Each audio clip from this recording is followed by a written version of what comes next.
Yo, halo guys ya, kembali lagi di channel gua. Yang awalnya gua kasih nama Real Story ya guys ya, sekarang udah aku ubah jadi eh, sahabat netizen guys. Mungkin karena itu lebih cocok ya guys ya buat nama channel ini. Nah, sekarang gua akan membahas tentang ini kronologi singkat ya tentang pembunuhan guys yang terjadi di Karawang ya kan, yaitu pada tanggal 6 Oktober 2025. Dan ini korbannya itu adalah karyawan Alfamart ini guys. Jadi ini kronologinya udah gue rangkum ya guys ya. Jadi lebih ke poin-poinnya aja yang gue rangkum. Nah di sini korbannya itu guys ya bernama Dina Oktaviani guys, yang berusia 21 tahun ya guys ya. Dan si korban ini ternyata karyawan Alfamart guys. Nah, motifnya sederhana guys ya. Si korban ini mungkin ya guys ya, kalau menurut gua sendiri ya, kalau gua pribadi mungkin si korban ini niatnya itu kan ingin mencari cara ya guys ya, niat mencari cara, cari jalan intinya supaya bisa balik lagi guys gitu ke pasangannya. Karena apa? Karena si korban ini memiliki keluhan guys ya, dia punya keluhan tentang asmara guys. Sayangnya dia itu cerita curhatnya itu kepada orang yang salah. Kronologinya terjadi pada tanggal 6 Oktober 2025. Nah awalnya itu ya guys ya, si korban ini curhat guys kepada temannya ya kan ya, di tempat kerjanya di toko tersebut. Kemudian korban ini menceritakan perihal tentang asmaranya yang pengennya itu ya kayaknya kayak si korban ini mau balikan gitu guys. Terus dia nyari cara, nyari rencana ya kan, gimana caranya buat si korban ini bisa kembali lagi gitu kan ke kekasihnya guys. Nah, jadinya si korban ini cerita gitu ya kan, curhat pada teman di tokonya itu guys. Nah sayangnya guys ya, si korban ini cerita kepada orang yang salah. Tepatnya pada tanggal 6 ya, hari Senin ya kan, 6 Oktober 2025, pelaku ini menawarkan diri guys ya, karena tadi yang si korban ini udah cerita udah curhat ya kan perihal dia punya masalah tentang asmara. Nah, jadinya si pelaku ini menawarkan diri guys untuk membantu masalah asmaranya si korban gitu. Nah, jadi si pelaku ini meminta kepada korban guys untuk datang ke rumahnya di Kecamatan Cibatu ya guys, Purwakarta waktu itu. Nah tepat di rumah pelaku guys, ini baru nyampe ya kan, baru nyampe udah gitu hujan-hujan ya kan, baru nyampe ke rumahnya si pelakunya. Si korban ini udah gitu nunggu guys di rumahnya si pelaku guys. Nah sayangnya guys, waktu keluar ya si pelaku ya kan ngelihat si Dina ini, nah dia tuh kayak mau lupa diri guys ya, kayak ada bisikan-bisikan mungkin ya guys ya. Jadinya gelap mata gelap hati guys, buta hati buta mata guys ya, ngelihat perhiasan si korban, ngelihat bentuk fisiknya si korban. Kemudian terus lagi ya kan si pelaku ini memiliki masalah juga di perekonomian. Mungkin waktu itu ya si pelaku ini mengalami keadaan ekonomi yang kurang baik mungkin ya guys ya. Nah, jadinya ketika si pelaku melihat korbannya ini guys, dia jadi gelap mata dan buta hati guys gitu. Karena si korban ini waktu datang ke rumah si pelaku ini membawa perhiasan ya kan, seperti gelang, kalung dan juga anting ya guys ya. Dan kalau nggak salah ada cincin mungkin guys. Nah kemudian ya guys ya, karena si pelaku ini udah gelap mata guys, dia udah ngelihat situasi ya kan, ngelihat yang di sekitar rumahnya udah gak ada orang, dia udah kira kalau dia beraksi itu mungkin nggak akan ketahuan. Jadinya si korban akhirnya udah paksa guys oleh si pelaku ini. Kemudian si pelaku ini mencekik ya kan, terus menyekap si korban hingga tewas guys. Bayangkan, padahal teman sekerjanya guys, nggak nyangka banget ya kan, teman kerja ya, teman kerja satu toko ini udah lama ya kan, udah lama kenal, udah lama bareng ya kan, tapi kita nggak akan pernah tahu guys, di balik orang itu ya, di balik hatinya ya kan, di dalam hatinya itu ada sesuatu atau ada niat baik atau buruknya, kita nggak akan pernah tahu meskipun kita udah lama bersama dia, meskipun kita udah kenal, kita udah deket ya kan, tapi kita harus tetap hati-hati guys, karena manusia itu sejatinya memang berubah-ubah guys ya, nggak perlu 1 tahun 2 tahun atau berapa bulan guys, setiap detik, setiap jam, perasaan dan isi hati manusia itu pasti berubah. Nah, maka dari itu ketika si korban ini tewas dan sudah tidak bernyawa, kemudian disitulah pelaku beraksi guys ya.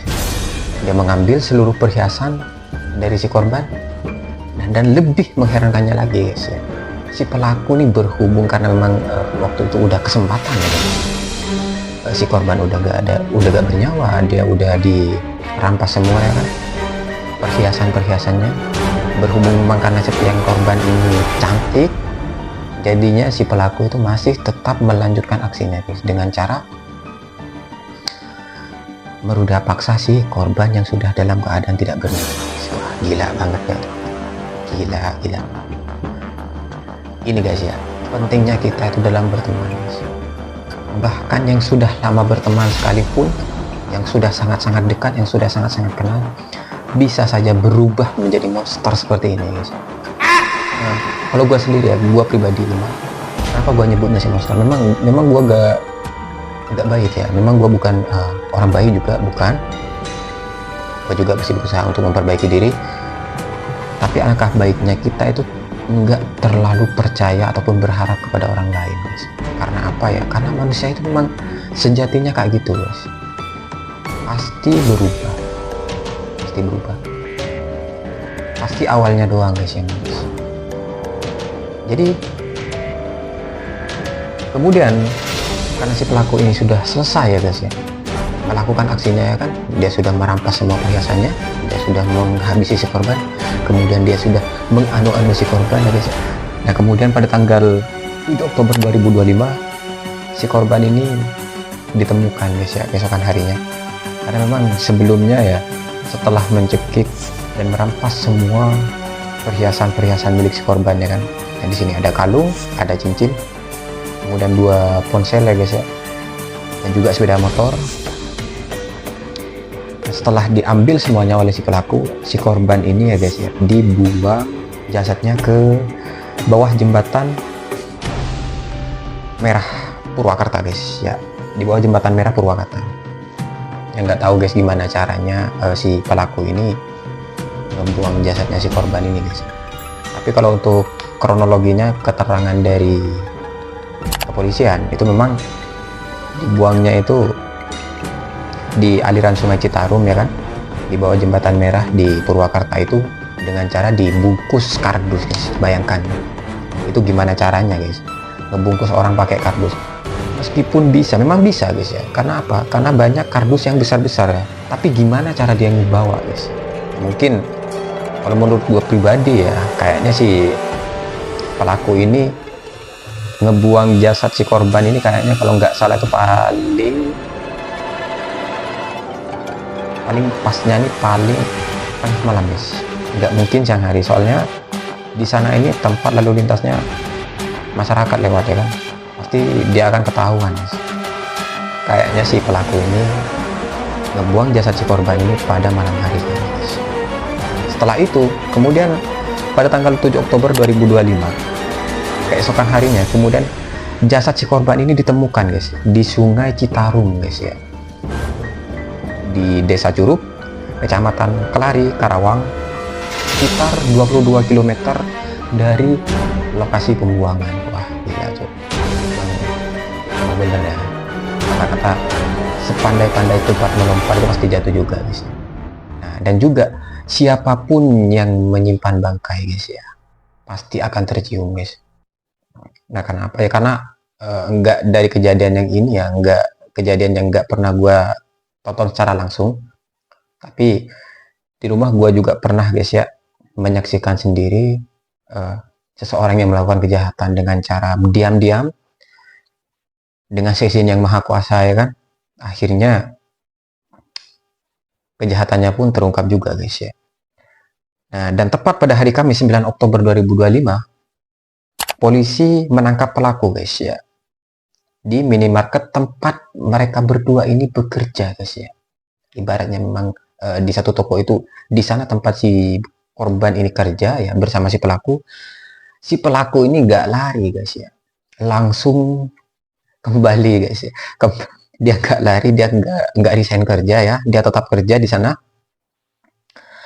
Tapi lebih mengherankan lagi ya, guys, kenapa si pelaku ini nggak lari, kok malah balik kerja dia, guys ya. Ya yang lebih pastinya ya, kalau ada orang yang kehilangan ada orang yang hilang gitu ya, kalau seseorang yang hilang pasti yang dicari ya, yang dicurigai oleh polisi ya untuk diinvestigasi pasti orang terdekat terlebih dahulu. Dia pasti akan menanyakan keluarganya, kemudian orang-orang yang sering bersamanya ya, guys ya, kayak temen, kalau enggak partner kerja ya. Nah, dan tepat pada 9 Oktober ini, dengan bukti-bukti yang kuat, mungkin dengan saksi mata yang sudah ada yang terungkap juga ya kan, mungkin ada yang ngelihat si pelaku bersama korban, sehingga si polisi ini dengan mudah menangkap si pelaku, guys ya, di tempat mereka berdua bekerja. Kemudian si pelaku dilimpahkan ke Polres Purwakarta, guys ya.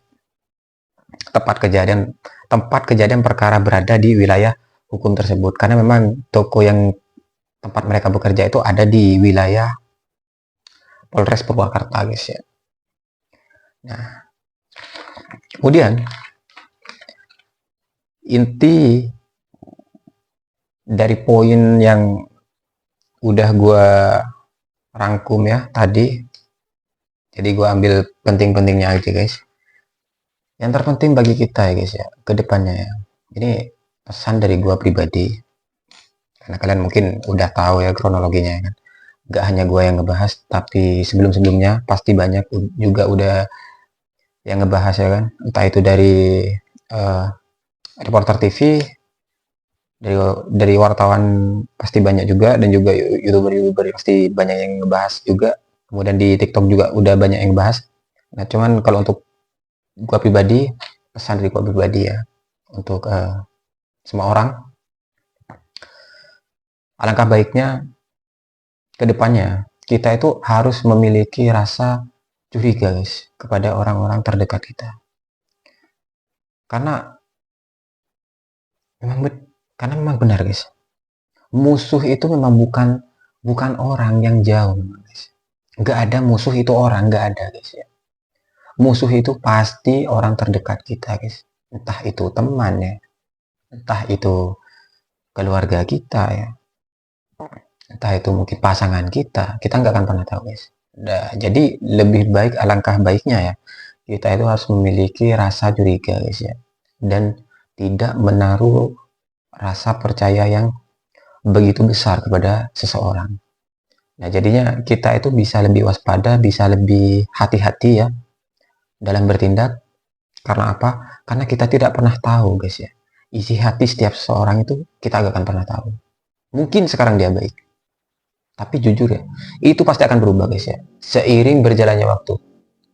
Entah itu 1 bulan kemudian, entah itu 1 tahun kemudian, tapi pasti setiap manusia itu pasti akan berubah, guys. Nah, jadi pesan pribadi gue, hati-hati ya, jangan terlalu mudah percaya 100% kepada seseorang, guys. Meskipun orang itu sudah lama berada di kehidupan kita, berada di sekitar kita. Terkadang orang yang kita percayai, yang kita sayangi, justru itu yang akan membuat kita sakit, guys ya. Bahkan bisa lebih. Jadi buat teman-teman semua yang udah nonton, terima kasih.